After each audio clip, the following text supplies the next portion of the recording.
हरे कृष्णा प्रभु जी and माता जी, आप सभी का बहुत बहुत स्वागत है। हम यहाँ एकत्रित होते हैं भगवान का गीत, भगवत गीता, जो भगवान ने हमारे लिए अर्जुन के माध्यम से अर्जुन को ही कुरुक्षेत्र में जो गीत सुनाया था, उसे हम समझने का प्रयास कर रहे हैं। वो गीत भगवान ने 45 मिनट में बताया था और हमें उसे समझने के लिए 45 साल भी कम पड़ जाएंगे, है ना। 45 ईयर्स भी कम पड़ेंगे, लेकिन कोशिश तो हमारी अच्छी होनी चाहिए। एंड देन कोशिश में हमें सफलता मिलनी चाहिए, कोशिश में हमें और मन लगना चाहिए। इसीलिए हम शुरू करते हैं प्रेयर से। सो स्क्रीन शेयर की है, सभी को दिख रही है स्क्रीन ऑनलाइन? नहीं दिख रही है? जी हाँ प्रभु जी, दिख रही है। नहीं दिख रही ना? हरे कृष्णा। नहीं प्रभु जी, दिख रही है, स्क्रीन दिख रही है। दिख रही है? ओके। दिख रही हरे कृष्णा। सो हम स्टार्ट करेंगे प्रेयर से। हरे कृष्णा। है। हरे कृष्ण।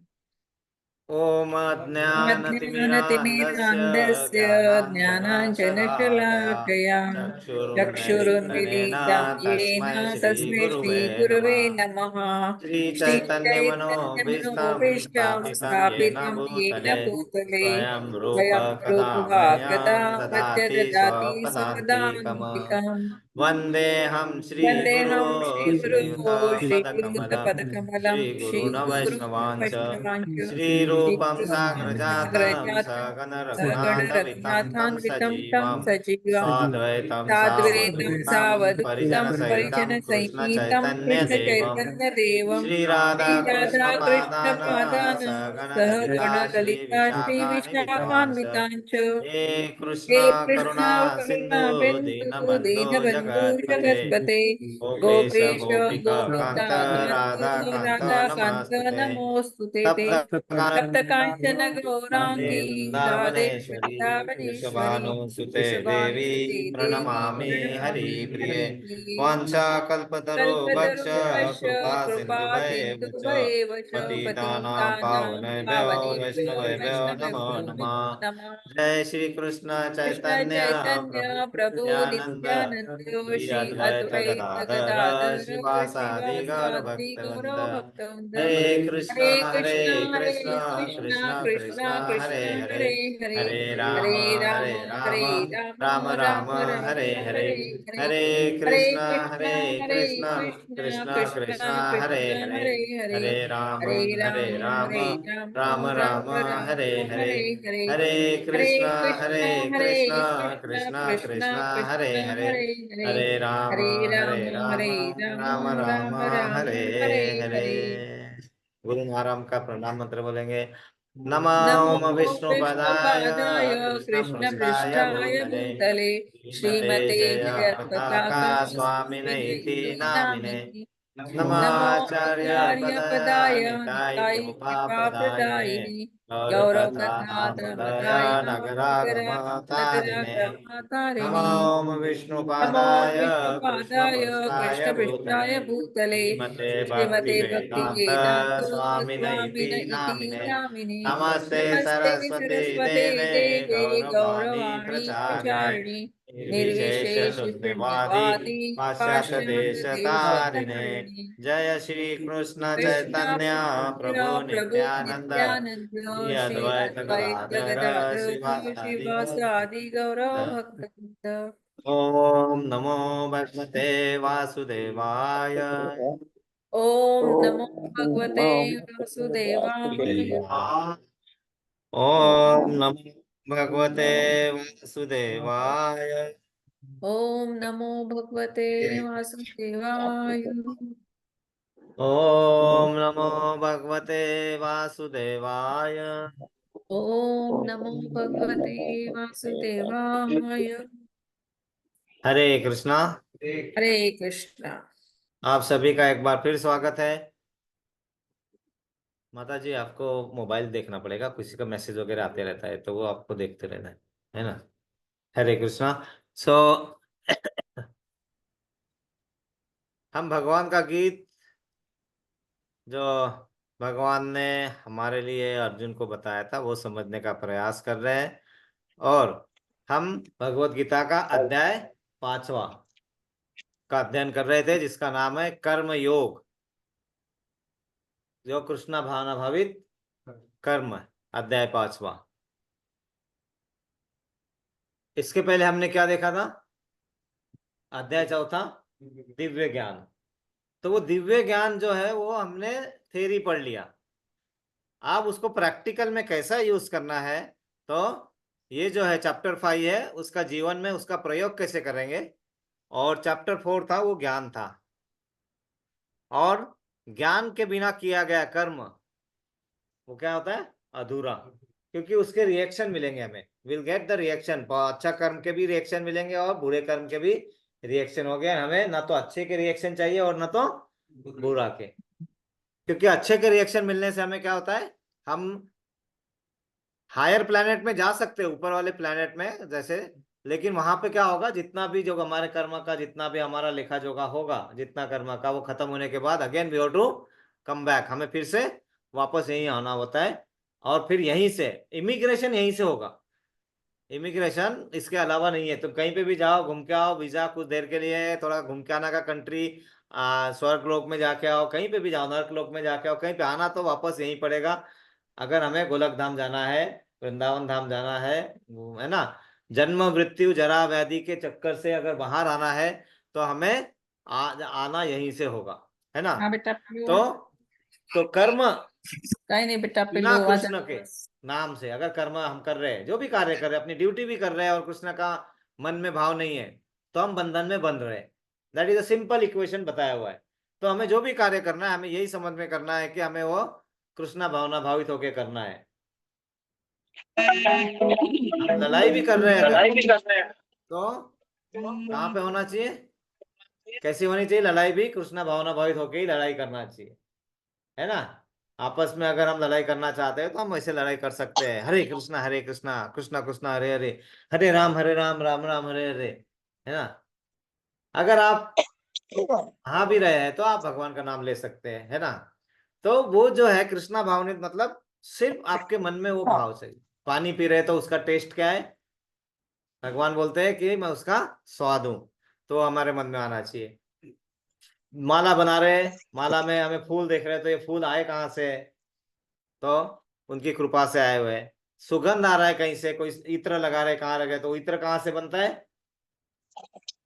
फूलों से। फूल कहाँ से आते हैं? ओ नेचुरली, जो भगवान की कृपा से जब हम एक बीज बोते हैं और उसके बाद में जो होता है, तो वो भी फूलों का सुगंध वो है। जब बारिश आती है और धीमी धीमी खुशबू आती है, वो खुशबू भी पहला सुगंध, वो भी भगवान बोलते हैं वो सुगंध भी मेरा है। तो हर चीज में हम वैसे देख सकते हैं। और भागवतम में अभी हम कुछ अच्छा अध्याय पढ़ रहे हैं। वो अध्याय जो है उसका नाम है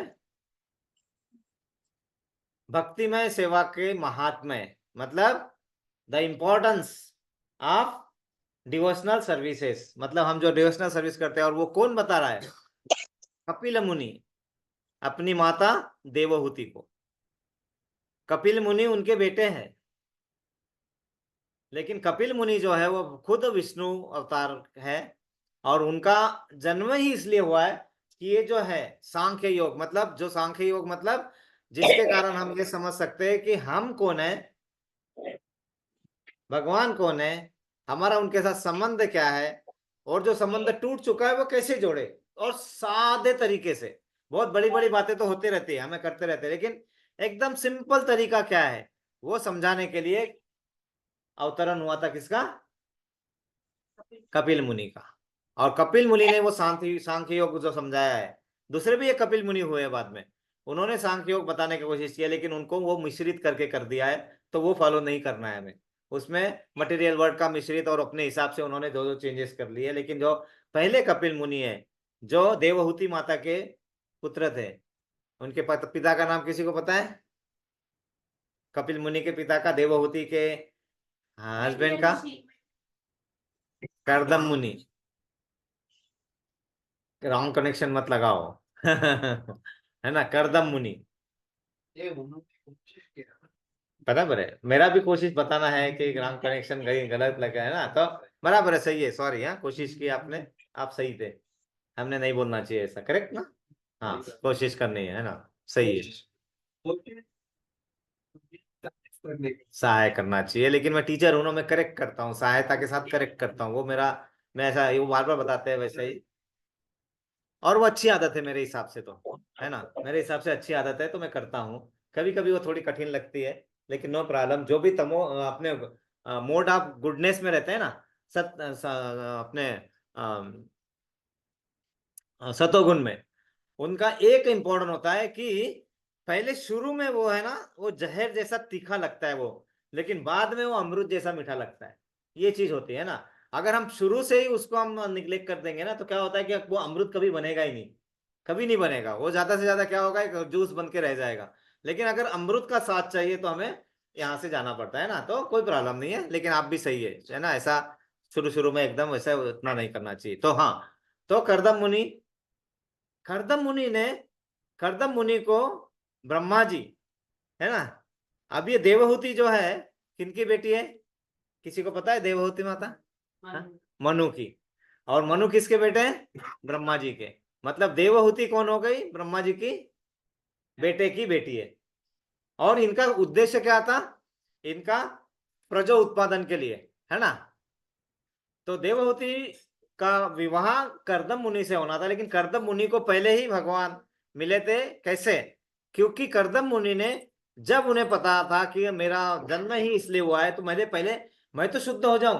तो उन्होंने क्या किया? अगर हमने बताया कि तुम्हें ऐसा ऐसा करना है, तो हम क्या बोलेंगे? हम अपना तैयार करेंगे, हाँ मुझे दूल्हा बनना है, मुझे तैयारी करना है, मुझे सामान खरीद के लाना है, मुझे शॉपिंग करना है। करदम मुनि ने क्या किया?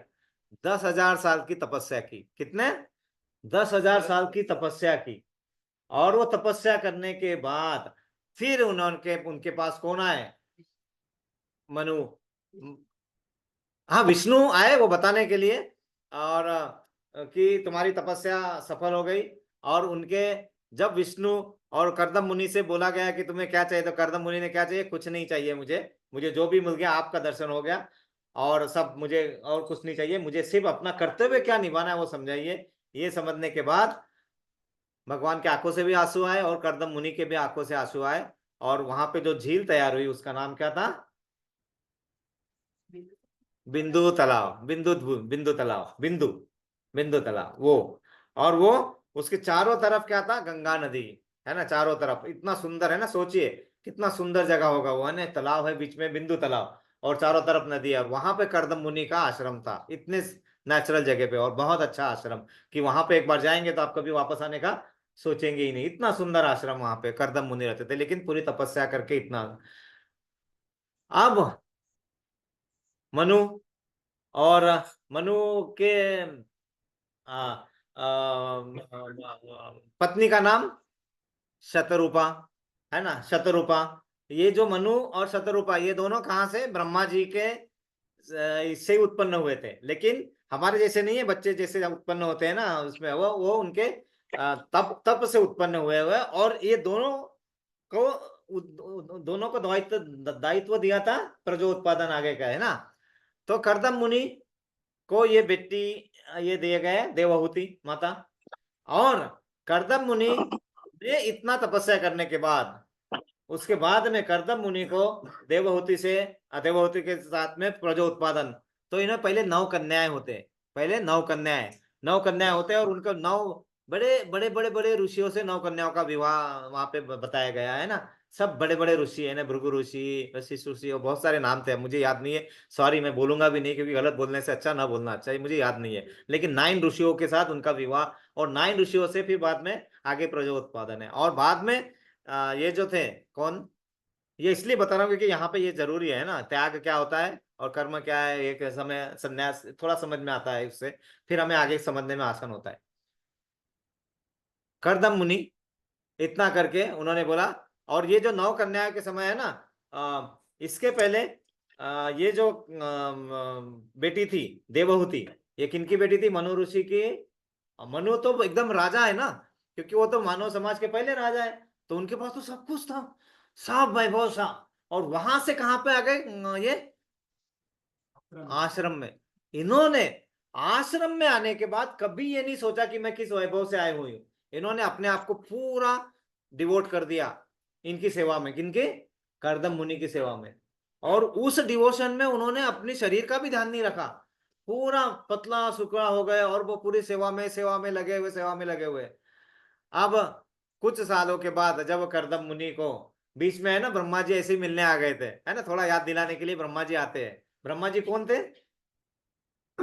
ग्रैंडफादर। आप देवहूति, है ना।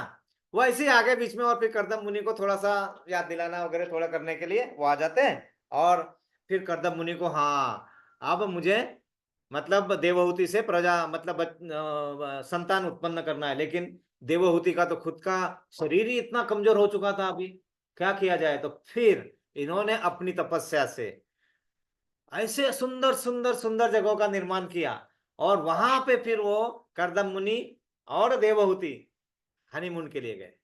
पूरे बहुत, है ना, वर्ड ऐसा यूज कर रहा हूँ, सॉरी, लेकिन वैसा तरीके से समझ में आ जाएगा। लेकिन सबसे पहले वहां पे ऐसे तालाबों की निर्मित की, ऐसे दासी और वो सब हो गया, जो पूरा इनके इसमें है, सेवा में, किनके? देवहूति के। और फिर देवहूति को पूरा पूरा पूरा सौंदर्य वापस, पूरा शरीर शक्ति वापस, सब कुछ सब वापस वापस तो पूरा अच्छे तरह से बताया है। और उस दौरान उन्होंने हर जगह का, जितनी भी अच्छी अच्छी जगह है, सब जगहों का उन्होंने दौरा किया है, ठीक है। और इतना करने के बाद, क्योंकि उन्होंने अपना उनको अपना गृहस्थाश्रम अच्छे से निभाना था, हाँ, देवहूति के लिए, हाँ, एरोप्लेन, हाँ, उन्होंने अपना एक एरोप्लेन बनाया था। वो जो एरोप्लेन था उसका नाम बहुत अच्छा नाम था, क्या नाम था?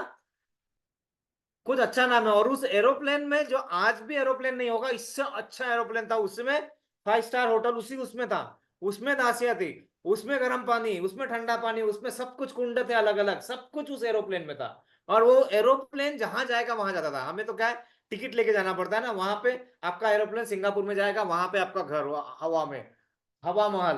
तो वो उसका कुछ तो अच्छा नाम दिया उस एरोप्लेन का, है ना, वहां पे मुझे भी याद नहीं आ रहा है अभी वो। लेकिन वो ऐसा बनाया कर्दम मुनि ने सिर्फ सोचा कि मुझे देवहूति के लिए कुछ करना चाहिए, उनके सोच से ये सब निर्माण हुआ था। और उसका पूरा, तो उन्होंने क्या किया, अपना पूरा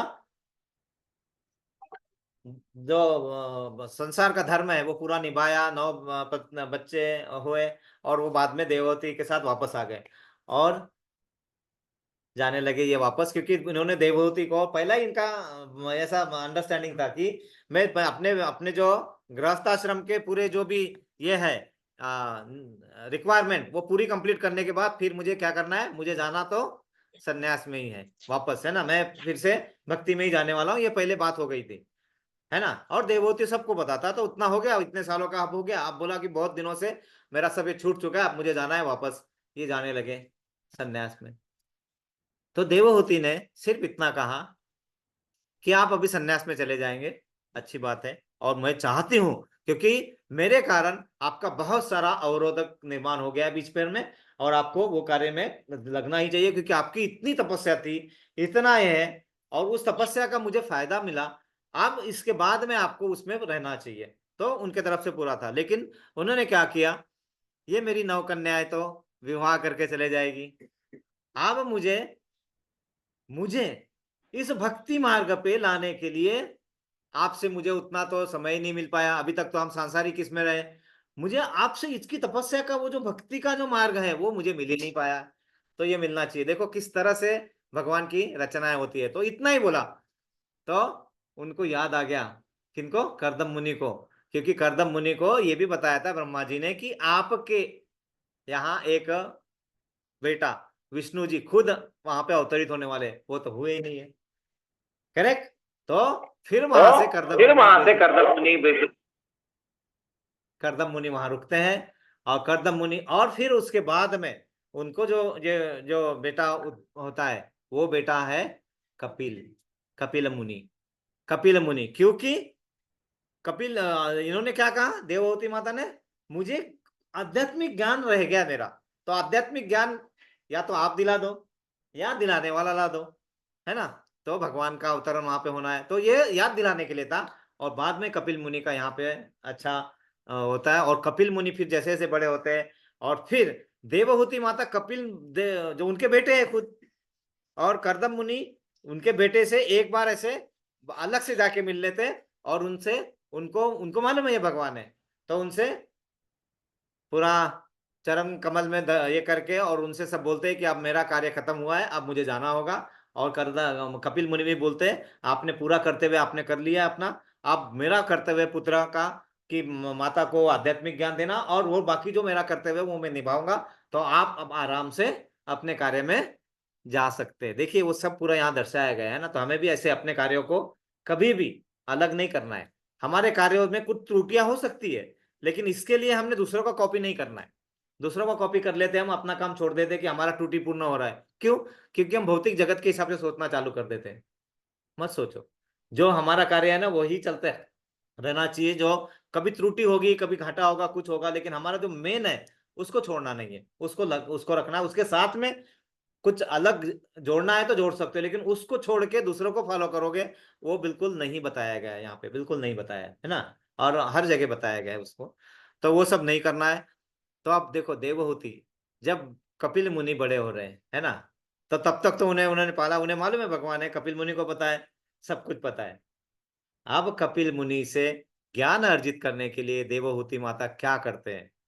देवहूति माता एक दिन ऐसे बोलते हैं, उनको बोलते हैं मुझे है ना ये संसार की जो बातें कर रही हूँ ना मैं, ये खाना पकाना, सेवा करना, संसार में रहना, ये सब, इससे मुझे है ना क्या आ गया, वीट आ गया। वीट मतलब क्या बोलते हैं? वीट मतलब इससे मुझे अब मन नहीं लग रहा है, मतलब मुझे इसका घृणा हो रही है, मतलब ऐसे टाइप का। मतलब देवहूति माता को ये सांसारिक आसक्ति से घृणा होने लगी। मतलब उन्होंने उसके मन से जो आसक्ति थी वो पूरी बाहर निकाली पहले, क्योंकि उनको अपने आप को तैयार करना था। कपिल मुनि जो बताएंगे वो समझ में आना चाहिए ना, उसको आचरण में लाना चाहिए। तो पहले उन्होंने क्या किया? विरक्ति का शस्त्र, मतलब द वेपन ऑफ डिटैचमेंट। सबसे पहले वेपन ऑफ डिटैचमेंट चाहिए, क्योंकि पता है 15वां अध्याय का पहला श्लोक, वो दोनों माता जी कहाँ हैं? गौरांगी जवन कर रहा है, आप आइए, इधर आइए, पहला श्लोक बताइए। ऊर्ध्वमूलम अधम शाखम, है ना, अश्वत्थम प्रायुरायम, आइए आइए, come here, and here you have to tell, है ना, या you have to start with the, so ये श्लोक का मीनिंग है यहाँ पे ना इसका, है ना। तो she is very nice devotee and she sings very well, so yeah yeah Shri भगवानुवाच Shri भगवान उवाच ऊर्ध्वमूलम अधम शाखम अश्वत्थम प्राहुरव्ययम् छन्दांसि यस्य पर्णानि यत्सम वेद स वेदविद। हरे कृष्णा। तो ये श्लोक इसलिए यहाँ पे बताया गया है क्योंकि यहाँ पे क्या है, ऊर्ध्व मूलम अधम शाखम, मतलब वो ऐसा वृक्ष है जिसकी जड़ें ऊपर की ओर है, आध्यात्मिक जगत की तरफ जा रही है जड़ें, और उसकी शाखाएं नीचे मटेरियल वर्ल्ड के, भौतिक वर्ल्ड की तरफ है। और उसके पत्ते, एक एक पत्ता क्या है, वैदिक उसपे वेदों के ज्ञान लिखे हुए हैं उस एक एक पत्ती पे, मतलब एक एक पत्ती में वेद का ज्ञान दे रहे हो। और वो नीचे की तरफ उसकी शाखाएं बढ़ते जा रही, और उसमें क्या है, कहीं कहीं पे हमारा लोभ है, कहीं हमारा मोह है ना, कहीं क्रोध है, कहीं है, ये सब बढ़ते जा रहे हैं और हम उसमें फंसते जा रहे हैं। तो उससे पहले बाहर निकालने के लिए हमें क्या करना पड़ता है? पहले एक शस्त्र होना चाहिए हमारे हाथ में। पिक्चर दिखाई दो क्या वो, है ना, वो पिक्चर दिखाई देता हूँ, है ना, यहाँ पे देखिए, वो पिक्चर दिखाता हूँ।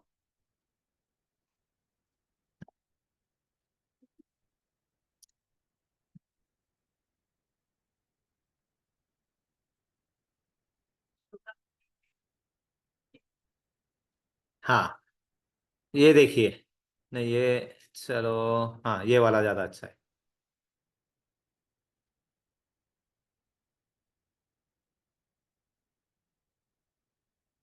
दिख रहा है आपको सभी को? ऊपर देखिए, ये जो है ना, ये देखो, इसकी जड़ें सब ऊपर की ओर है, और ये शाखाएं सब नीचे की ओर जा रही है। ऑनलाइन दिख रहा है सभी को? ओके, हरे कृष्णा। तो यहाँ पे देखिए कहाँ पे क्या क्या लिखा है। यहाँ पे एक आदमी दिखेगा आपको, ये देखो, दिख रहा है छोटा सा। इसके हाथ में क्या है? एक शस्त्र है। ये शस्त्र को क्या बोलते हैं?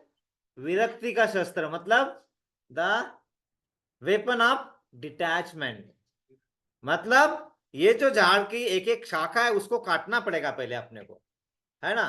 तो देवहूति ने क्या बोला, इससे मुझे मुझे घृणा होने लगी है, मुझे पूरा कंटाला आ गया इसका, मतलब मुझे ऐसा बोर हो गई मैं इस सब चीजों से, इससे मुझे बाहर आना है। अब मुझे से बाहर आना है, मतलब उन्होंने पहले ये बताया कि आई एम रेडी, मैं रेडी हूं आध्यात्मिक ज्ञान लेने के लिए। नहीं तो क्या होगा, आध्यात्मिक ज्ञान बता दिया जाएगा और हम रेडी ही नहीं है, तो कुछ जाएगा अंदर?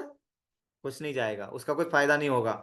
ये फायदा होना चाहिए। तो यहाँ पे ये जो बहुत जरूरी है, इसको ये जब तक ये नहीं होगा तब तक हम क्या करेंगे, हमारे आसक्ति जो मटेरियल वर्ल्ड में है ना, उससे कभी कम होने वाली नहीं है। वो पूरा आसक्ति रहेगी तो हमारी भक्ति प्रगति हो नहीं सकती है। तो वो इम्पोर्टेंट है यहाँ पे, ये चीज समझना है ना, ये इसको ये वेपन है। और यहाँ पे देखो, अदरवाइज हम बहुत ऐश करना चाहते हैं, ढोल बजाते हैं, ताशे बजा रहे हैं, यहाँ पे अपना खाना बना रहे हैं, कुछ कर रहे हैं यहाँ पे, सब अपना काम पे जा रहे हैं, पैसा कमा रहे हैं, सब कुछ है यहाँ पे, है ना, कीड़े मकोड़े सब कुछ है यहाँ पे। जितना जितना हम नीचे जाएंगे हमारा विघटन होते जाएगा। हाँ, तो यहाँ पे दिखाया है ना, यहाँ कीड़े मकोड़े दिखाया है, मतलब हमारा विघटन हो रहा है जितना जितना नीचे जा रहे हैं।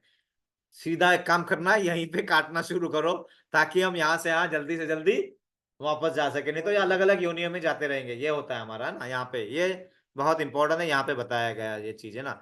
तो देवहूति माता ने क्या किया वहां पे हाँ, हाँ, बताया कि मैं रेडी हूं। और फिर कपिल मुनि ने ये सब ज्ञान देना शुरू किया है ना। तो उसमें ये बताया है कि सबसे पहले कुछ भी करना नहीं है, आप जो भी कार्य कर रहे हैं ना माता, आप सिर्फ उसको अपनी भक्ति रस में डालिए और कार्य करते रहिए। कुछ भी चेंज करना नहीं आपके दैनंदिन इसमें।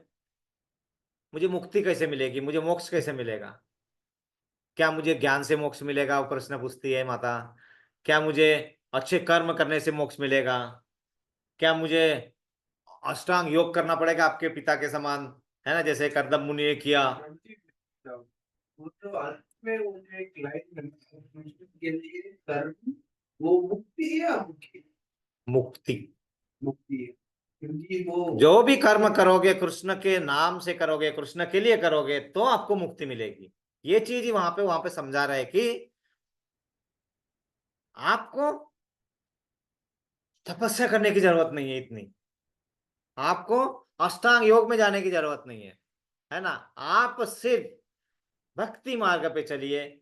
और भक्ति मार्ग भी कैसा करना है, कैसे करना है, छोटे छोटे चीज बता रहे हैं वहां पे कदम मुनि। इतना सुंदर चल रहा है ना वर्णन, छोटी छोटी चीजों को वहां पे एक्सप्लेन कर रहे हैं। अभी मैं वहां पे वापस नहीं जा पाएंगे इतना, लेकिन हर छोटी छोटी चीज का वहां वर्णन कर रहे हैं कि तुम ये कर रहे हो ना, इसको इस तरह करा है। तो ये भक्ति आपको मोक्ष को ले जाएगी इसी जीवन में, यहीं से। आपको यहां से दूसरे जीवन में ट्रांसफर होने की भी जरूरत नहीं है, ये बता रहे कपिल मुनि पहले माता को। मतलब हमें इतना ज्यादा भाग्यशाली हम है कि हमें यहीं से सब कुछ प्राप्त हो सकता है, इतनी पॉसिबिलिटी है। सो सिर्फ आपको भक्ति में लगे रहना है। कैसे लगे रहना है? तो अब मुझे क्या करना है, बहुत बड़े यज्ञ करो, क्या करो, कुछ नहीं करो, आप क्या करो, नाम स्मरण करो। उन्होंने क्या बताया? नाम स्मरण आपका हर इसमें, और हर चीज में आप भगवान को देखो।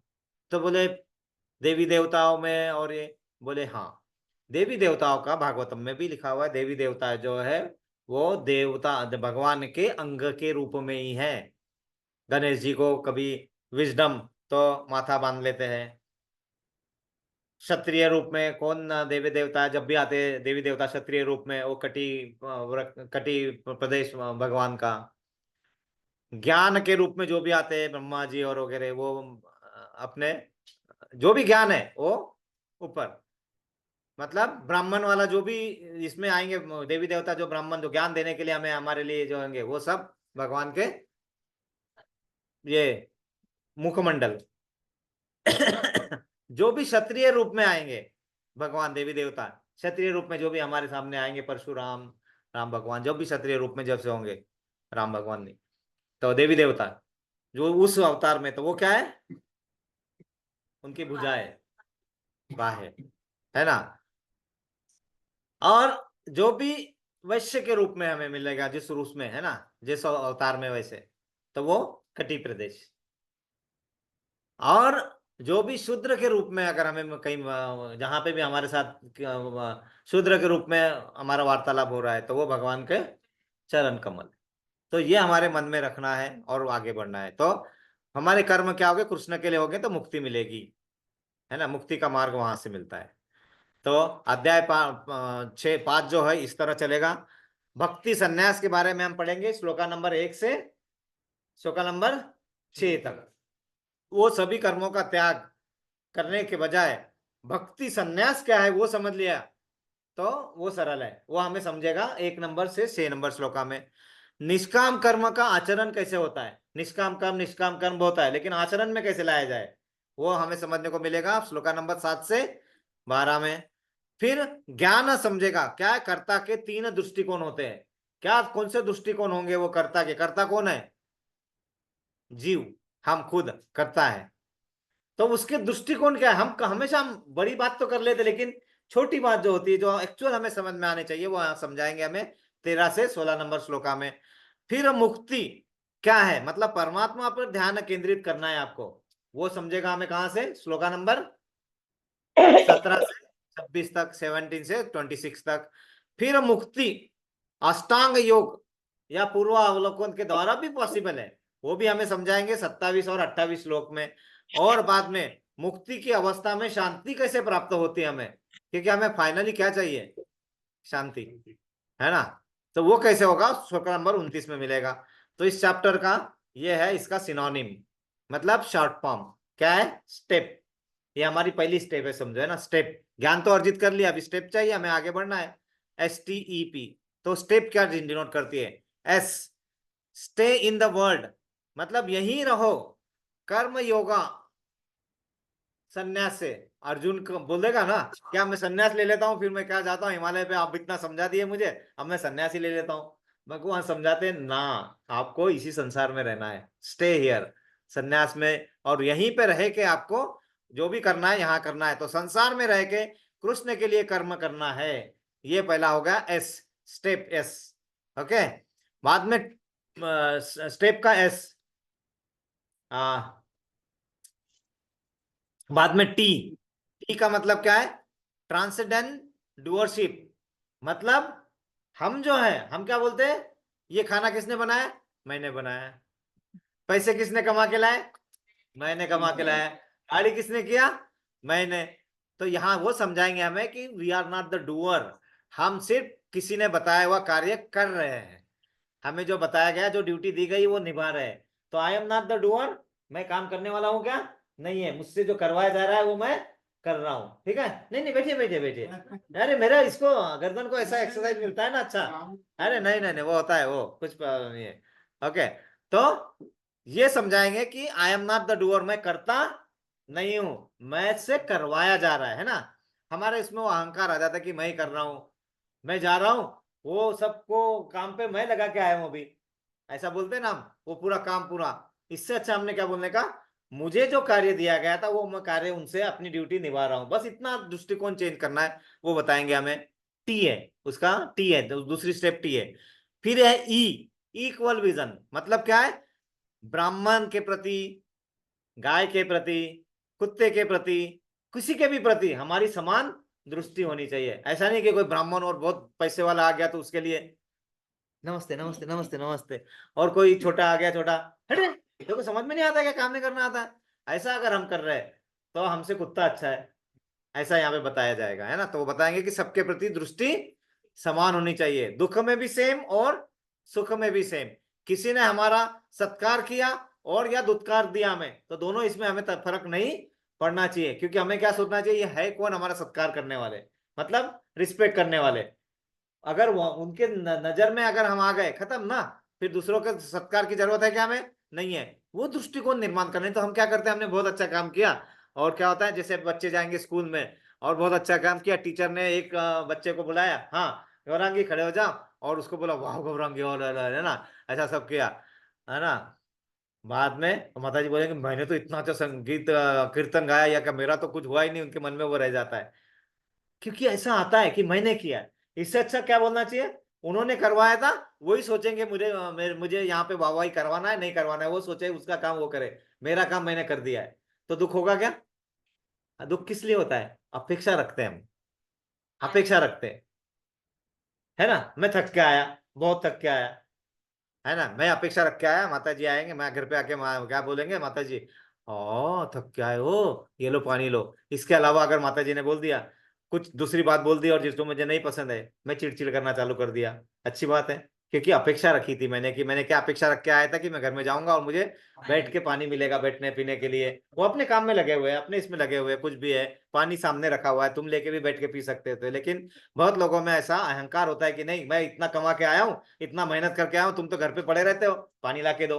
और ये अभी भी हमारे संसार में समाज में बहुत है, बहुत है। हमारे हमारे भक्त लोगों में मैंने देखा है, मेरे को बहुत बुरा लगता है, वो भक्त लोगों में ऐसे बैठ जाते हैं, और वो माता जी ला के देंगे तो मिलेगा हम खाएंगे, तब तक वो अपना खाना भी नहीं खाते, उनके सामने रख दिया तो भी ऐसा ढक्कन भी नहीं खोलते। अरे व्हाट इज दिस नॉनसेंस। ये नहीं होना चाहिए हमारे मन में ना, क्योंकि यही अहंकार है हमारे, छोटी चीजें होती है, कुछ कदर नहीं होता है ना।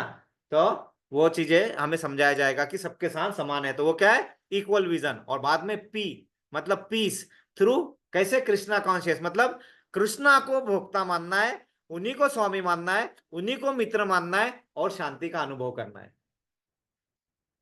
अगर तुम कुछ कर रहे हो, स्वाहा यज्ञ करते हैं हम, किस लिए करते हैं यज्ञ? सत्यनारायण की पूजा किस लिए करते हैं? शांति, समृद्धि, है ना, लक्ष्मी, ये सबके लिए करते हैं।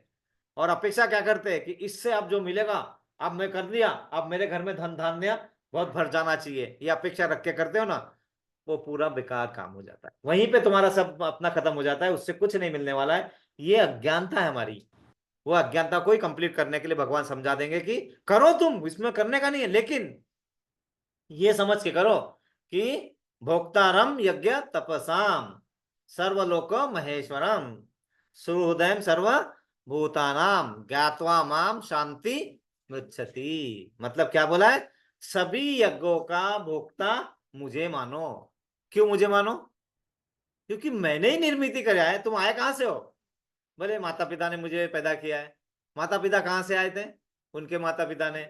उनके माता पिता कहाँ से आए थे? जब चेन चेन चालू करोगे पता चला कि हम तो उत्पत्ति तो हमारी भगवान से ही हुई है, ब्रह्मा जी से। जब वो हमारे परम पिता, मतलब वो यहाँ के भौतिक जगत के हैं, और उनके उनको कहाँ से मिला है? जब हम पूरी चेन समझ में आ जाएगा, अगर हमारा मन सच में आत्म साक्षात्कार हो गया, तो हम कभी नहीं बोलेंगे कि हम यहाँ पे है ना, हम वहीं के, उन्होंने सब जो दिया है वही है। प्रभु जी, आप कंस्ट्रक्शन इंडस्ट्री में, है ना, बड़े बड़े बिल्डिंग बनाते हैं ना, बिल्डिंग वगैरह बनाते हैं कि नहीं करते हैं? एक बिल्डर, वो बिल्डर को पूछा गया दुखी क्यों हो? वो बोलता है 40 बिल्डिंग बनाई मैंने, और 2 20 बनाना है, तो क्या 40 बिल्डिंग में तुझे घाटा हो गया? नहीं नहीं, बहुत फायदा हुआ है। फिर दुख किस बात का है? बोले मेरा एक बेटा है, और बेटा बोलता है ये सब क्यों कर रहे हो, मेरे को नहीं चाहिए, ये फालतू नाटक क्या कर रहे हो, पूरा जिंदगी में 4 5 बिल्डिंग बनाए, उससे हमारी जिंदगी निकल रही है, अच्छे से सब कुछ चल रहा है, ये क्या 40 बिल्डिंग बनाए, फिर 20 बनाए, रात भर जागते नहीं है, उस इंजीनियर को फोन, उसको फोन, इसको फोन, हमें भी जगा रहे, हमें भी नहीं चैन से सोने दे रहे, ये क्या है? ये कोई मतलब है क्या? तुमको नहीं बैलेंस हो रहा है, खत्म कर दो। तो बोले वो मेरे को ऐसा बोलते रहता है, जबकि मैं उसी के लिए कर रहा हूँ। तो उसके लिए क्यों कर रहे जब उसको नहीं चाहिए? तो मतलब ठीक है, अच्छा अच्छी बात है, चलो रुको, ये 40 बिल्डिंग किसने बनाई? मेरी है, मैंने बनाई। वाह, कैसे बनाई? बोले कुछ नहीं, लोहा, सीमेंट, पत्थर, ये सब लाया, कारागिर लाए, उनको बताया ऐसा करना है वैसा करना है, बनाते गए। मैंने चलो वो सब छोड़ो, सीमेंट की बात करते हैं। सीमेंट कहाँ से बोले लाते हैं? बोले वो देवदत्त प्रभु की फैक्ट्री है ना, वहां से मंगाता हूँ मैं सीमेंट। बोले देवदत्त प्रभु को फोन लगाओगे? बोले हाँ लगाते हैं, अभी फोन लगाया, देवदत्त प्रभु वो सीमेंट कैसे बनाते बताओ। अरे ये क्या प्रश्न पूछ रहा है सवेरे सवेरे, नहीं बता बता बताओ। तो देवदत्त प्रभु बताते फटाफट सीमेंट कैसे बनाते हैं। वो क्या आता है, वो रॉ मटेरियल कचरा उचरा लाते हैं, जलाते हैं, राख होती है, फिर उसको फिर थोड़ा प्यूरिफिकेशन किया जाता है, फिर सीमेंट बना के दिया जाता है, उसमें कुछ केमिकल वगैरह डाल के ऐसा। ठीक है, कचरा कहाँ से लाते हो, कचरा विचरा? अरे क्या पूछ रहे हो यार तुम सवेरे सवेरे, ये सब मत पूछो, don't ask all this thing. ये बहुत जरूरी है हमें समझना है ना, क्योंकि ये छोटी चीज है, लेकिन यही चीज हमको बताएगी कि हम जो कर रहे हैं ना, या जो भी है, हम भोक्ता है ही नहीं, किसी भी चीज के भोक्ता हम नहीं है। तो वो बोले, बोले कुछ नहीं है, वो जो खेत में कचरा पड़ा रहता है, या कहीं ये झाड़ का कचरा, इसका कचरा, वो कचरा, वो कचरा, वो सब लाया जाता है। बोले खेत में कचरा आता कहाँ से है? बोले क्या, वो फसल उगती है, फसल उगती है, कुछ झाड़ उगते हैं, फिर वो सूख जाते हैं, फिर वो उसका बचा रहता है, वो सब में लेके हम लाते हैं, 2 रुपए किलो के हिसाब से खरीद के लेके आते हैं हम, है ना, 2 रुपीज किलो, है ना कचरा। बोले कहाँ से आता है? बोले वो जो झाड़ उगते हैं वो कहाँ से आता है कचरा, तुमने उगाए? बोले नहीं। बोले कहाँ से आता है? बोले कहाँ, तो कोई तो बीज गिरा होगा पर वो उग गया, या फिर हम खेत में भी धन धान्य उगा रहे हैं, तो क्या कर रहे हैं, एक बीज बोता हूँ। बोले तुम एक बीज बोता हूँ, तुम्हें इतना ज्यादा मिल जाता है फुकट में, कहाँ से मिल रहा है? बोले वो देता है ऊपर वाला। महिला, ये जब सब वहां से आ रहा है, तो सीमेंट तुम्हारा कहाँ से हुआ? सीमेंट जब तुम्हारा नहीं है ना, तो बिल्डिंग कहाँ से तुम्हारी हो गई?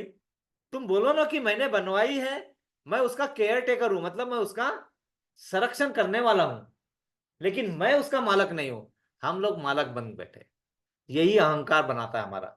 यही बताएंगे भगवान समझा के कि भाई करो काम, लेकिन ये मन से निकाल दो, तो तुम्हारी जिंदगी आसान। इसलिए क्या बोला, भोक्तारम यज्ञ तपसा, मतलब सभी यज्ञ और तपस्या का भोक्ता कौन हूं? मैं हूं, भगवान कृष्ण बता रहे हैं। ये मानते नहीं हम लोग। सुख और भोग का सत्ता बताए हैं। प्रकृति क्रियाणि गुणे कर्माणि सर्वतः अहंकार गुणात्मा करता। यस, वो तो जिन्होंने प्रभु जी ने बताया, प्रकृति गुना कर्माणी, है ना, मतलब ये जो बोलते हैं मैं कर रहा हूं, मैं नहीं कर रहा हूं, प्रकृति के तीनों गुण के प्रभाव से हो रहा है, और हम उसके अंदर काम कर रहे हैं, हम उसके सेवक बन के बैठे हुए हैं, माया के तीनों गुणों के सेवक बने बैठे हैं हम लोग।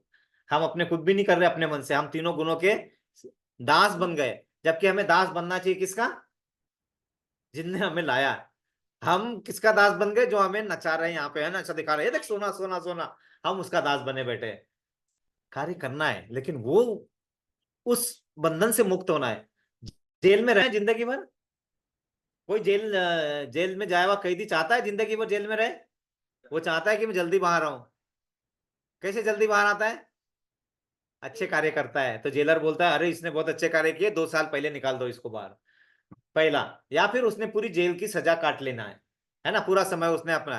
तो हमें या तो पूरी जेल की सजा काटो, पूरा जिंदगी चलते रहो, या कुछ अच्छे कार्य करो ताकि हमारी जल्दी सजा खत्म हो जाए और हम बाहर निकले इससे। तो वो चीज समझाएंगे यहाँ पे। तो हम भोक्ता नहीं है, जो भी हमारे फल किसको देना चाहिए, अर्पित करना चाहिए, भगवान को अर्पित कर देना चाहिए।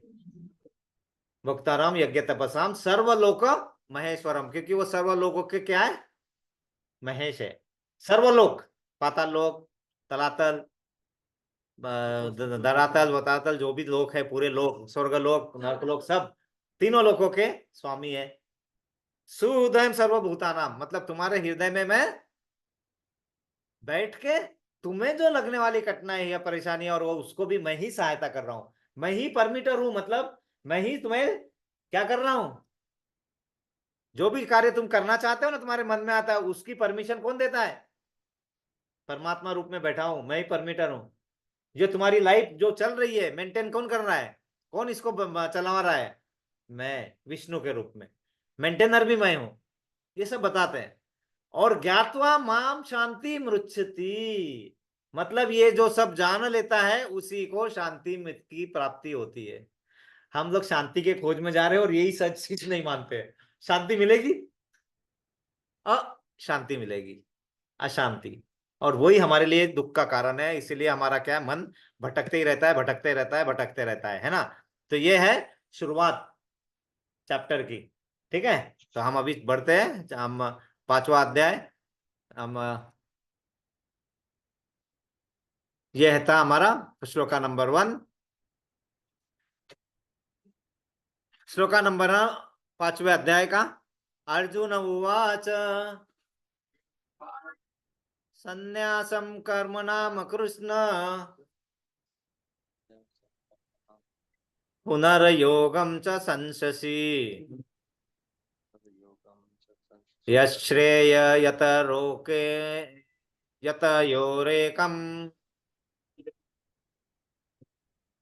तन्मे ब्रूहिं सुनिश्चितम।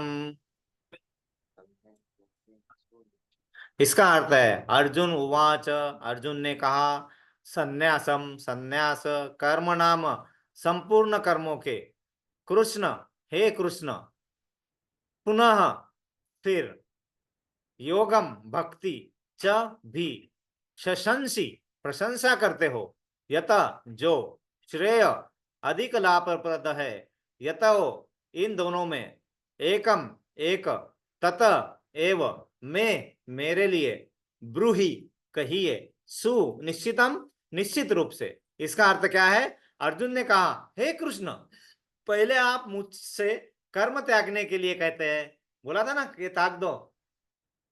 पहले अध्याय में क्या बोला था? ये जो तुम है ना, ये कर्म, अच्छे बुरे कर्म, ये सब त्याग दो, और फिर भक्ति पूर्वक कर्म करने का आदेश देते हो।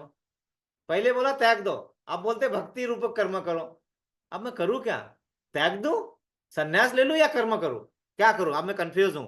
अब आप कृपा करके निश्चित रूप से मुझे बताइए कि इन दोनों में से अधिक लाभप्रद क्या है? मैं ये करूं या वो करूं? हमारे मन में जब प्रश्न नहीं रहेंगे तो हम क्या करेंगे? जो मन बताएगा ना वैसा कर लेंगे और आगे बढ़ जाएंगे। और उससे क्या होता है मालूम है? 10 साल के बाद पता चलता है, अरे यार, थोड़ा सा उस समय में इतना चेंज किया होता तो आज मेरी जिंदगी और कहीं होती और अच्छा खुश होता था मैं। हैप्पीनेस जो ढूंढ रहे हैं हम यहाँ पे, वो हैप्पीनेस नहीं है। जो हैप्पीनेस असली चीज था, वो चीज समझा ही नहीं हमने, और हम गलत चीज के पीछे चलने लगे। मैं याद है, मैं नहीं नहीं, मैं नहीं जाऊंगा वो स्टोरी में, है ना। हाँ, हम इसका परपट पढ़ते हैं, मतलब तात्पर्य, जय शिला प्रभुपाद, है ना। ये पढ़ लिया था हमने, सिर्फ पिछले बार थोड़ा रिपीट कर रहा हूँ क्योंकि कनेक्शन में। तात्पर्य, जय शिला प्रभुपाद। क्या किया है? भगवत गीता के इस 5वें अध्याय में भगवान बताते हैं कि भक्ति पूर्वक किया गया कर्म शुष्क चिंतन से श्रेष्ठ है। सिर्फ सोचना नहीं है, कार्य करते रहो, लेकिन क्या करो? ये भगवान के लिए कर रहा हूँ, भक्ति के लिए, भगवान के समर्पित करने के लिए कर रहा हूँ, ये करो। ऐसा नहीं है कि हम घर में बैठ जाएंगे और नहीं नहीं आप मुझे कुछ नहीं करना है, करो, लेकिन सिर्फ सोचो, करना चालू करो, और बोलो कि ये सब मैं किसके लिए कर रहा हूं। मन में लाना है ना। क्या भगवान तुमसे पैसा लेने आएंगे? तुम्हारा नौकरी का मिला हुआ कभी नहीं लेने आएंगे। लेकिन वो क्या होगा, उसमें जो पाप वाला जो कंटेंट है वो निकल जाएगा, और तुम्हारे सब जो होगा अच्छा ही अच्छा होगा। तो बोलो ना, भगवान के लिए कमा रहा हूं, और ये सब मैं पूरा काम, पैसे का पूरा यूज भगवान के लिए करूंगा। तो उससे क्या होगा? भगवान के लिए करूंगा तो फिर क्या करूंगा? मैं कभी भी उस पैसे से शराब नहीं खरीदूंगा, क्योंकि भगवान को चाहिए कि शराब नहीं है। उस पैसे से मैं कभी जुआ नहीं खेलूंगा, करेक्ट। उस पैसे से मैं परिस्थिति घमंड नहीं करूंगा, मांस मच्छी नहीं खरीदूंगा। बच गए ना तुम। यही भावना कृष्ण भावनामृत है। अगर वो मन में नहीं रहेगा तो ये सब करने का हमारे को उत्सुकता आएगी। ज्यादा पैसे आएंगे ना, पैसे कैसा खर्च करूं नहीं पता है, फिर ये सब चालू होता है। तो वो मन में रहेगा तो फिर क्या करोगे? तुम्हारे अच्छे काम के लिए ही लगाओगे। तो बोलो कि मैं कमा रहा हूं, उनके लिए कमा रहा हूं, उन्हीं को देना है सब कुछ। फिर वो अपने आप अपने मन में वैसे अच्छे भाव आएंगे, और वही कार्य होंगे जो कृष्ण भावनामृत हो वो बताया यहाँ पे, है ना। तो वो श्रेष्ठ है। भक्ति पथ अधिक सुगम है, मतलब बहुत सरल है। कठिनाई वाला पाथ हम चुन रहे हैं, लेकिन भक्ति पथ बहुत सुगम है, शुरू में ही बता दिया। क्योंकि दिव्य स्वरूपा भक्ति मनुष्य को कर्म बंधन से मुक्त करती है। कर्म बंधन होता है, सब्जी काटते हैं हम, तो उसमें हमारे कर्म कुछ बंधन होता है। सब्जी काट रहे हैं मतलब सब्जी भी तो जीव है ना, और उसमें भी कुछ जीवाणु होते हैं ना, काटते हैं हमारे हाथ से तो पाप तो लग गया ना। तो हमें उसका बंधन तो फंसे ना हम। तो वही हम बोलेंगे कि नहीं, ये हमें किसके लिए बना रहे हो? भगवान के लिए कर रहे हैं, तो आपको वो बंधन से मुक्ति मिल गई। कितना आसान है। जो हमारे ऊपर कर्म बंधन लगने वाला है, जिसके कारण मुझे पनिशमेंट मिलने वाली है, वो पनिशमेंट से हम छूट रहे हैं ना। तो इसीलिए कृष्णा भावना भावित होकर कार्य करते रहने का है ना। अगर जा रहे हैं और ठेस लग गई और पांव से खून निकल गया, धन्यवाद भगवान, मुझे गिराया नहीं नीचे, नहीं तो मुंह फूट सकता था मेरा, है ना। आपने मुझे बचा लिया, ये होना चाहिए। हम बोलते हैं अरे हिट, आज ही मेरी क्या, मैं कुछ में ऐसा गाली देना शुरू कर देते। हाँ हाँ, आप बोलिए बहुत बचा लिया मुझे आज, है ना। कम से कम उसी बहाने तेरी याद तो आई, हे भगवान, हे माँ, है ना, है आई, है ना। अरे बाप रे, ये सब होता है ना जब सामने कुछ आता है, तो उसी बहाने याद आई, तो वो बोलो कि हाँ बिल्कुल सही है। अगर तुम्हारा मोबाइल घूम गया तो खुश होके नाचो, वाह। क्यों? क्योंकि वो उसको मिला जिसको ज्यादा जरूरत होगी। मेरे ये सोचना है हमारे, अपने आप तुम्हारा पूर्ति हो जाएगी, चिंता नहीं है। लेकिन हम सोचेंगे अरे तो 10-12 दिन तो हम ऐसे ही वेस्ट कर देंगे, इससे अच्छा चलो जिसको मिला भगवान ने उसके लिए काम के लिए कुछ कर दिया होगा, उसके लिए जरूरत होगा। आप पेमेंट लेके आ रहे हो और घर में जाते आते 5,000 दिरहम गिर गए, घर पे आके नाचने का बहुत अच्छा हो गया आज है ना करेक्ट। क्योंकि मन इसलिए नहीं मानता क्योंकि मैं सोचता हूँ कि वो मैंने कमाया हुआ था, वो मेरा धन था। मैंने ये नहीं बोला जिसका था उसको चला गया मान लिया, ठीक है वो दुख रहेगा, लेकिन जब वो मान लिया तो दुख तो कम होगा ना। वो मानने से क्या होगा, अपने आप तुम्हें उसमें जो चाहिए क्या होगा। वो 5,000 का हम क्या करने वाले थे, उसमें से 3,000 माता जी के लिए सोने का कुछ खरीद के लाने वाले थे, 2,000 में ये करने वाले थे। हम क्या करेंगे, उसमें ही थोड़ा थोड़ा कम कर लेंगे, उसमें काम चला लेंगे, नो प्रॉब्लम। नहीं तो वो सोच के रहेंगे ना तो क्या करेंगे, नहीं फिर मैं लोन लेता हूं, फिर ये करता हूं, फिर फंसेंगे हम फंसते जाएंगे। वही सोचिए जहां था, चलो जो होगा अच्छा हुआ, शायद इस महीने में सोना नहीं खरीदना था, अगले महीने सस्ता होने वाला है, बच जाओगे वो कर्म के बंधन से। यही चीज बता रहे, वो कुछ नहीं बता रहे और कुछ भी। उस चीजों को उस तरह से लाना है, दुख तो होगा ही होगा, क्यों नहीं होगा, लेकिन वो कम हो जाएगा, उसकी तीव्रता कम होगी, सहन करने की शक्ति मिल जाएगी। यहाँ पे कर्म बंधन से मुक्त करती है। द्वितीय अध्याय में आत्मा और उसके शरीर बंधन का सामान्य ज्ञान बतलाया गया था। मतलब हम शरीर है ऐसा मानेंगे तो दुख ही दुख होगा, लेकिन हम आत्मा है मानेंगे। आज सवेरे हम बोल रहा था कि अगर कोई हमारे घर से चला जाता है तो हमें आनंद, दुख नहीं होना चाहिए, आनंद भी नहीं हो रहा है लेकिन दुख नहीं होना चाहिए, ये समझना चाहिए कि इनका यहाँ का कार्य खत्म हो गया है और इनका सिर्फ शरीर छूटा है, आत्मा इस शरीर से निकल के दूसरे शरीर में चले गए, ये हमारे मन में रहेगा तो हमें दुख नहीं होगा। अब यहाँ पे देख रहे थे एक बच्चे, एक माता को जन्मते बराबर उनका बेटा चला जाता है, माता बहुत दुखी होती है, तो उनको वो समझा रहे थे कि उसका थोड़े कर्म बचे थे तो थोड़े टाइम के लिए आया और चला गया, तो आपने सोचना चाहिए कि ये इस यहाँ से छूट गया और वो उसके दूसरे इसमें चला गया, ये ध्यान में लाकर तो दुख तो कम होगा ना। ये चीज है ना, बतलाया गया। उसी में भक्ति योग अर्थात भक्ति द्वारा इस भौतिक बंधन से निकलने का वर्णन भी हुआ है। सेकंड चैप्टर में बताया था कि भक्ति योग से बंधन से बाहर आ सकते हैं।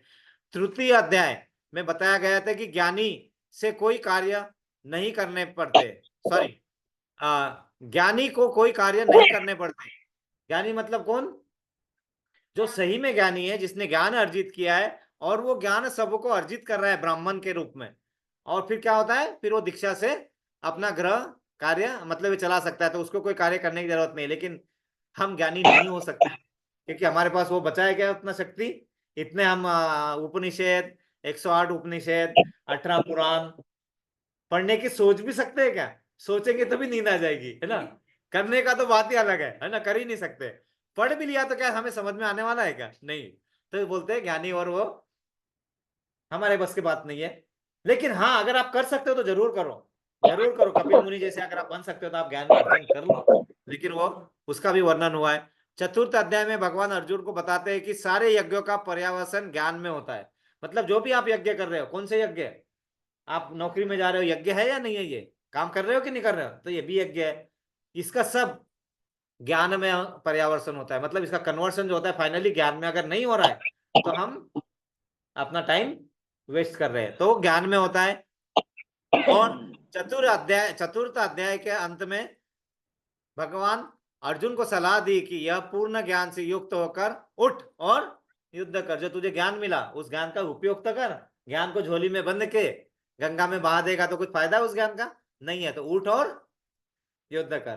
तो हमें भी क्या बोलते हैं, घर में बैठ के काम नहीं होगा, तुझे अपने काम पे जाना है, लेकिन काम करना है, लेकिन वही काम को क्या करना है, कृष्ण भावना भावित होके करना है, बस और कुछ नहीं है।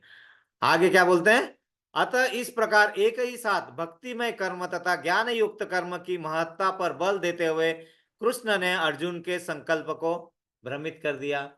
दो दो चीज बता दी, दोनों अच्छी है। कौन कौन सी, क्या बताया, ज्ञान युक्त नहीं, कहा गया वो, भक्तिमय कर्म और ज्ञान युक्त अकर्म।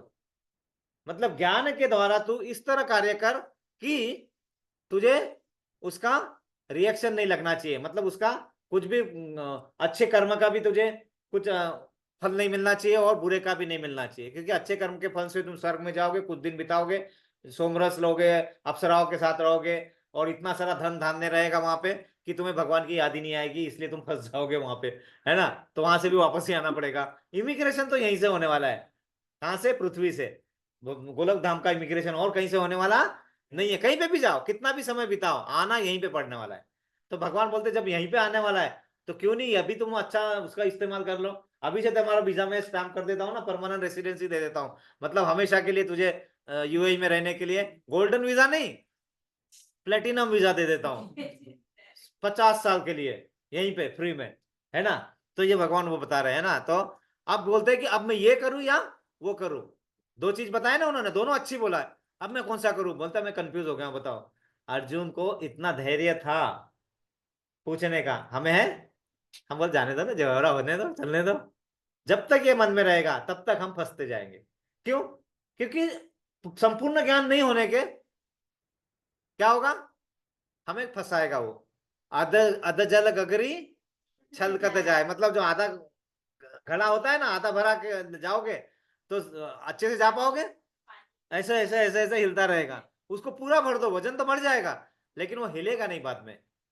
भगवान वही बता रहे हैं, आधे ज्ञान से जब जाओगे तो फंसोगे, पूरा ज्ञान ले लो, लेना है तो, और नहीं ले सकते हो तो उसके साथ जुड़ जाओ जिसके पास ज्ञान है, और वो जो बता रहा है वैसा करो। अगर नहीं समझ में आ रहा है, जैसे आप कंस्ट्रक्शन इंडस्ट्री में क्या करना नहीं मालूम है, देवदत्त प्रभु भैया भैया वो जो है ना, वो जो कॉन्ट्रैक्टर ने ऐसा किया है, क्या करना है मेरे को नहीं समझ में आ रहा, क्या बोल रहा है, अच्छा एक काम कर, क्या किया उसने, अच्छा उसने ऐसा ऐसा किया था, ऐसा ऐसा कर, उसको ऐसा बता, आपने क्या किया, जैसा बताया इन्होंने वैसा आपने कर दिया, क्या किया, जो ज्ञान की बात एज इट इज आपने आगे कर दी, आपको नुकसान होगा नहीं। भगवान वही बताते हैं, जो ज्ञान का सोर्स है उससे जुड़ जाओ ना, अपना ज्ञान नहीं लगा पाते, बुद्धि नहीं लगा पाते, तो क्यों करते हो। सर्वधर्म परित्यज्य मामेकम शरणम वजम अहम तम सर्व पापेभ्यो मोक्षयिष्यामि मां शुच, मैं तुम्हारे पाप सुख हटा दूंगा, मां शुच, डर मत। तो फिर वो कर लो, हम वो भी नहीं करना चाहते, मैं ही करूंगा मैं ही करूंगा, और फंस जाते हैं। हम कलयुग में नहीं कर पाएंगे वो सब, इसीलिए भक्ति हमारे पास अच्छा मार्ग है, भक्ति में लग जाओ। मतलब भक्ति कैसे करो, सब छोड़ के नहीं लगो, अपने कार्य करते रहो, है ना, पहले ही बताया यहाँ पे, है ना।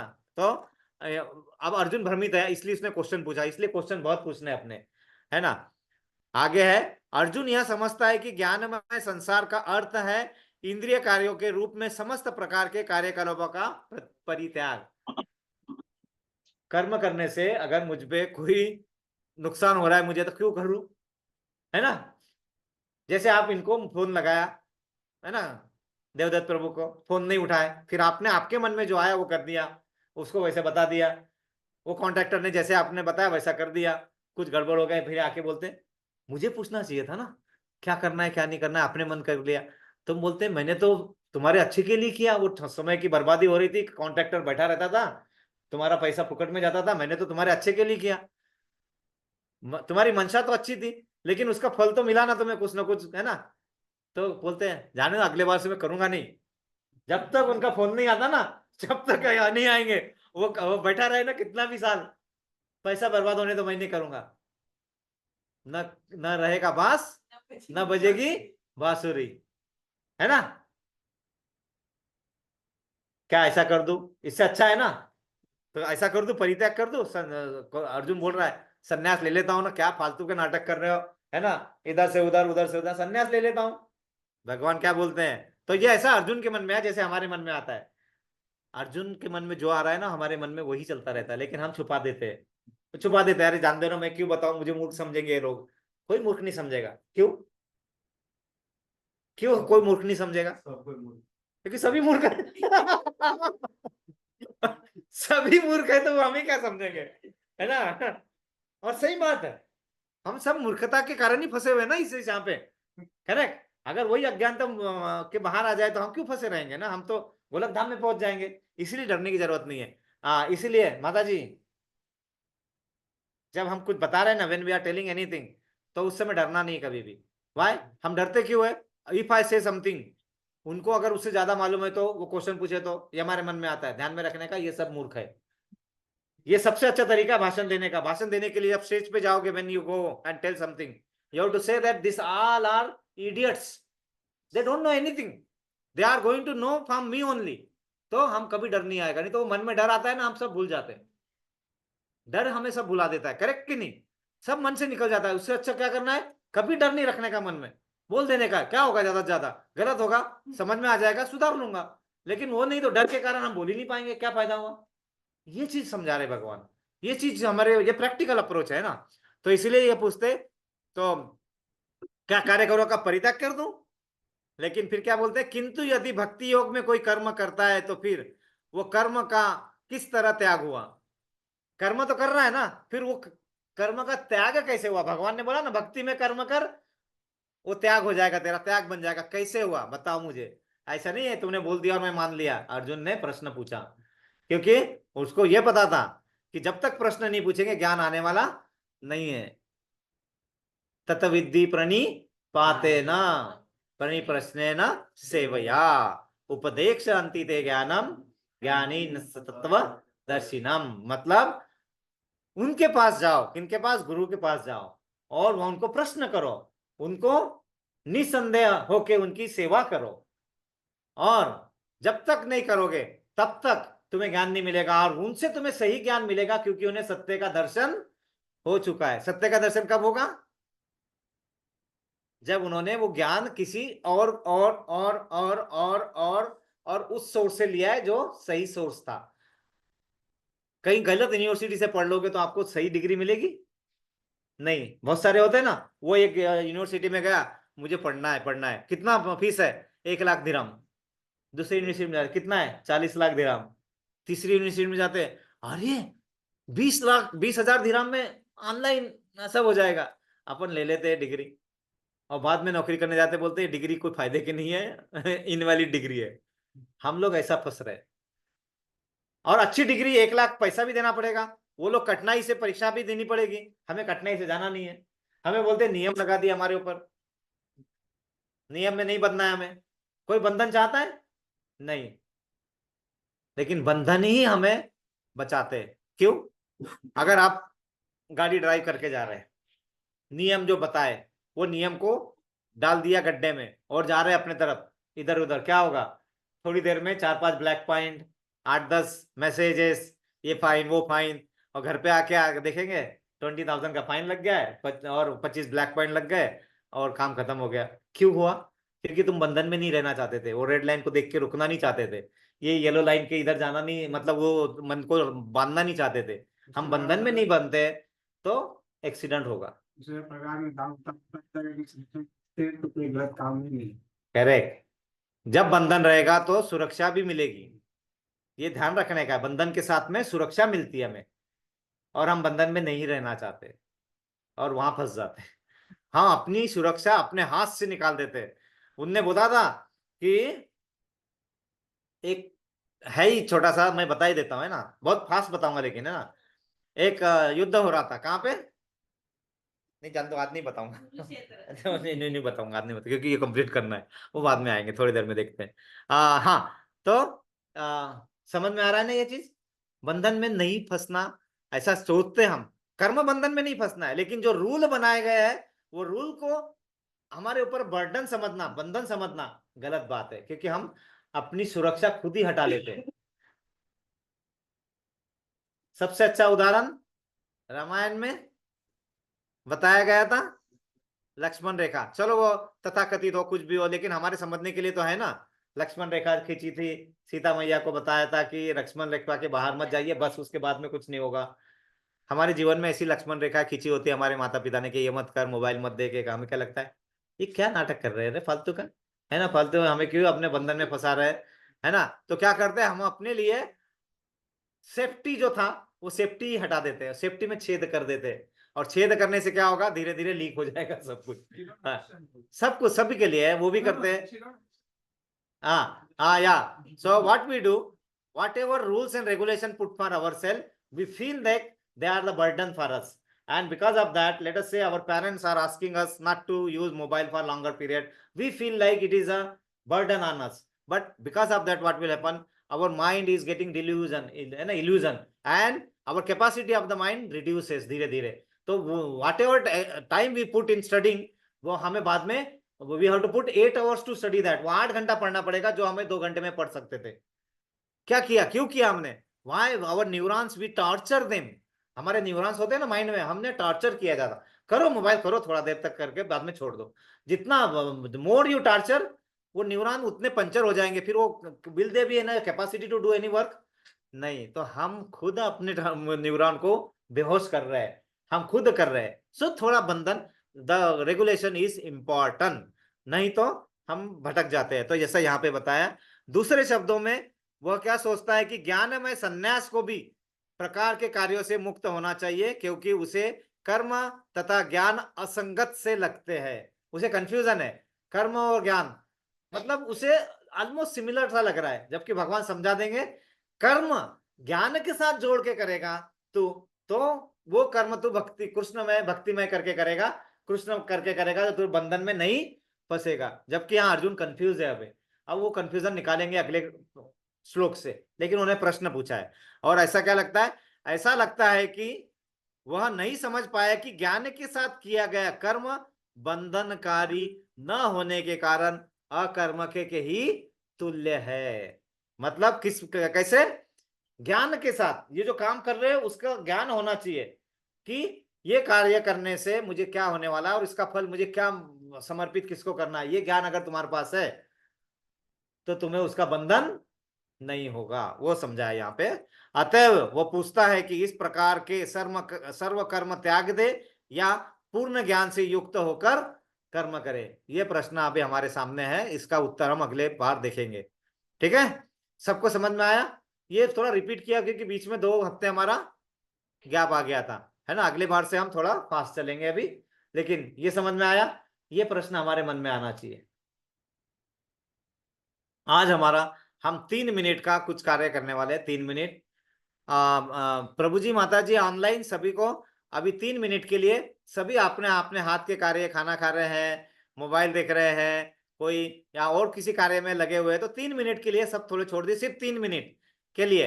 और सबने क्या करना है, 3 मिनट के लिए आंखें बंद करना है। सबने क्या करना है, आंखें बंद की जाएगी 2 मिनट से 3 मिनट, ज्यादा नहीं।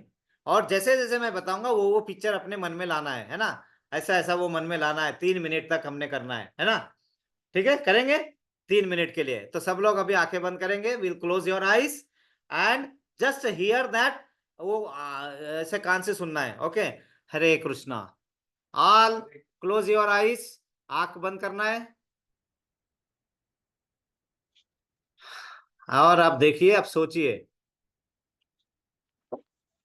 वृंदावन में भगवान कृष्ण बहुत छोटे से है, बहुत छोटे से है, अभी उन्हें चलना भी नहीं आ रहा है, बहुत सुंदर तरीके से सज धज के हैं, वो रेंग रहे, अपने घुटनों के बल चल रहे हैं, going slowly slowly slowly slowly. और वो रेंगते रेंगते रेंगते रेंगते क्या किया है, वहां जा रहे हैं, वहां पे माता यशोदा ने वहां पे एक मटके में माखन रखा हुआ है, वो माखन को मटकी वो गिरा दी उन्होंने, पूरा माखन पूरा इधर उधर फैल गया। और ये क्या कर रहे हैं, उस माखन में जाके पूरा लोटपोट हो रहे। माता यशोदा आती है, देखती है, क्या करे, इसको कुछ समझ में भी नहीं आएगा। वो क्या करते हैं, और वो माखन को पूरा लोटपोट होने के बाद जो खराब हो जाता है माखन नीचे, वो माखन खाना शुरू करते हैं। यशोदा मैया कह रही है, माखन मत खाओ, ये माखन खराब हो गया है। वो सुन नहीं रहे, वो खाते ही जा रहे, खाते ही जा रहे। धीरे धीरे ये लीला समाप्त होती है। वहां पे भगवान थोड़े से अभी चलना चालू कर दे, अब चल रहे, देखो उनके पैरों में पायल है, छुम छुम छम। और ऐसे देखो जा रहे, देखो चल रहे हैं ना, देखो सोचो मन में, उनका यशोदा माता नंद बाबा का घर है, और ये छोटे से बड़े मस्त चाल में चल रहे हैं, छुनुक छुनुक छुनुक छुनुक आवाज करते करते करते करते करते जा रहे हैं। पूरे घर में सब उन्हें देख रहे हैं। दासी यशोदा मैया, यशोदा मैया फर्स्ट फ्लोर की बालकनी से देख रही है, वहां पे ही नंद बाबा भी है, वो भी देख रहे और मंद मंद मुस्कुरा रहे, धीरे धीरे मुस्कुराए। और ये अपने चाल में छुनुक छुनुक छुनुक छुनुक जा रहे हैं, और घर के बाहर चले जाते हैं, और बाहर जाके बुलाते हैं अपने मित्रों को। किनको बोलते हैं, मधुमंगल, सुदामा, तनसुका मनसुका, सबको बुला रहे। और क्या बोलते हैं, मैंने कल नंद बाबा मेरे पापा को, मेरे पिताजी को और माताजी को एक यज्ञ करते देखा है, और सुना है मैंने वो यज्ञ करने से सब कुछ प्राप्त हो जाता है। हम भी यज्ञ करेंगे अभी। देखो कितनी सुंदर लीलाएं चल रही है ना। ये छोटे छोटे हैं सब बालक, ये सब में छोटे हैं, 3 साल के, और उनके सब मित्र उनसे बड़े बड़े हैं। वो सब एक जगह जमा हो गए। क्या किया उन्होंने, आसपास की जो लकड़ियां गिरी हुई है वो सब वहां पे लेके आए। वो लकड़ियों को जलाना है, जलाने के लिए आग नहीं मिल रही है, तो एक घर में, बाजू वाले घर में चुपचाप जाते, वहां से एक जली हुई लकड़ी लेके आ जाते हैं। कौन, मधुमंगल जो बड़ा है, वो आग जलाते हैं। अब आग जला के उन्होंने देखा होता है कि उस यज्ञ में सामग्री डाली जा रही है। इनके पास सामग्री तो है ही नहीं। यज्ञ क्या करते हैं, उन्हें गाय के गोबर से बनाई हुई वो जो गौरी होती है, गाय के गौ, वो उसको थोड़ा टुकड़ा कर देते हैं, और वो पत्तियां जो सूखी पत्तियां आसपास है वो सब एक जगह लाते हैं, और एक ऐसे उसके ऊपर डालते हैं। अब मंत्र तो आता नहीं है, तो ये देखो ठाकुर जी स्वाहा स्वाहा, ये सब करते जा रहे, करते जा रहे यज्ञ कर रहे हैं, आहुति दे रहे हैं। बाद में उन्हें, यज्ञ के बाद, कल जब यज्ञ हुआ था तो नंद महाराज ने और यशोदा माता ने पूरे गांव वालों को, ब्राह्मणों को बुला के भोजन दिया था। अब इन्होंने भी यज्ञ किया है। मधुमंगल बोलता है, लाला तुझे पता है इस यज्ञ के बाद अगर भोजन नहीं दिया तो यज्ञ का फल नहीं मिलेगा। तो ये क्या करते हैं, सभी गांव में सभी ब्राह्मणों को आसपास में जा जाके बोलते हैं, यशोदा माता ने घर पे बुलाया खाना खाने के लिए। और हर जगह जा जाके बता रहे हैं ना, देखो वो गांव में घूम रहे हैं, हर जगह जा जाके बता रहे हैं, हर सबको बता रहे हैं कि यशोदा माता ने खाना भोजन के लिए बुलाया है, भोजन के लिए बुलाया है, यज्ञ तुम्हें आप प्रसादम के लिए बुलाया है। सब ब्राह्मण, और वो जैसे ही उनको पता चलता है, उन्हें पता है यशोदा माता तो 56 भोग बहुत अच्छे बनाती है, वहां पे वो सब यशोदा मैया के घर पे आ जाते हैं, माता हम आ गए, भोजन। बोले किसने बताया था तुम्हें, बोले तुम्हारे लाला ने बताया। लाला ने क्या बताया कि भगवान तुम्हें, सॉरी, तुम्हें यशोदा माता ने भोजन के लिए बुलाया। और फिर यशोदा माता को समझ में आता है कि ये सब किया धरा है किसका है, उस जो नटखट का है वो सब लाया है। यशोदा माता उन सभी को भोजन कराती है, और फिर वहां जाती है और उसका कान पकड़ के लेके आती है कि ये सब क्या करता है।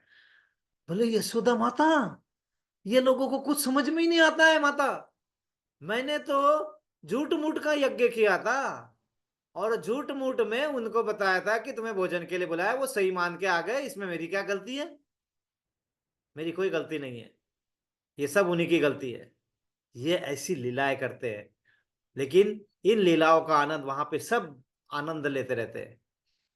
तो हमें भी क्या करना है, हमें भी यही करना है, उनकी लीलाओं को, ऐसी लीलाओं को पढ़ना है, वो लीलाओं को हमारे मन में लाना है। और जब भी हम कोई कार्य करें, खाली बैठे हैं या मंत्र का जाप कर रहे हैं या नाम स्मरण कर रहे हैं, तो ये लीलाओं को हमारे मन में चलाओ कि यहाँ से ये हुआ, अब ये हुआ, उसके बाद में वो जा रहे हैं, गैया चराने जा रहे हैं, गैया को बांसुरी बजा रहे हैं, गैया को बुला रहे हैं।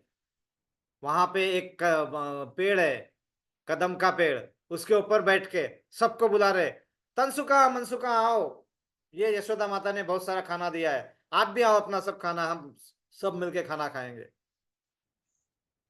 खीर लाई है, वो भी देंगे, लड्डू लाए हैं, मधुमंगल तुम्हें लड्डू देंगे, सब मिल बांट के खाएंगे। उन्हें 9 लाख गाय के, सब गायों के नाम पता थे, हमारे पास तो 4 लोगों के नाम नहीं पता होते। तो ये सब लीलाओं को मन में लाके हम अगर अपने मन को इस तरह से दौड़ाएंगे इधर उधर, तो मन में दूसरी चीजें नहीं आएगी। हरे कृष्णा, है ना। So like this you have to meditate yourself. This is the way of meditating in Krishna consciousness. कुछ आनंद आया? थोड़ा सा आए थे वो भगवान कृष्ण, आए थे चुन चुन चुन चुन करते हुए, है ना? तो ये सब चीजें हमें मन में लाना है। जब हम खाली बैठे रहते हैं ना, तो ये सब जब लाओगे तो चिंता होगी नहीं, सर दर्द होगा नहीं। और इसी को कृष्णा भावना भावित बोलते हैं। इसी को करके देखना है, करके देखो आप, बहुत आनंद आएगा कहीं पे भी, है ना? जो भी कार्य है, जब खाना खा के सो रहे, सोते वक्त ये चीजों को चला लो, नींद बहुत अच्छी आएगी, बहुत अच्छी नींद आएगी। क्यों? क्योंकि जो विचारों की श्रृंखला है ना, उसमें हम अपने आप तो कट नहीं कर सकते, लेकिन इस तरह कट कर सकते हैं, like this we can think, है ना? इस तरह करिए आप। हरे कृष्णा। तो हमारा इस तरह से प्रगति होते रहे हम सबका। और